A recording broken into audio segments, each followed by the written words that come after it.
Katunga sa mga barangay o 1,507 ka mga barangay sa Central Visayas ang apektado sa problema sa drugas ug na-rape isip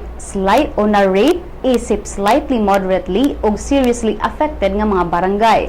Sa report sa Philippine Drug Enforcement Agency kung PDEA sa Regional Peace and Order Council nga nakasakmit usab sila og 18.1 kilos nga shabu nga mobalor ngadto sa 214 million pesos gikan Enero hangtod Nobyembre ning tuiga. Matod sa PDEA nga mas grabe ang problema sa drugas sa Bohol ug Negros Oriental tungod kay mas daghang barangay ang apektado sa drugas kumpara sa Cebu ug sa Siquijor.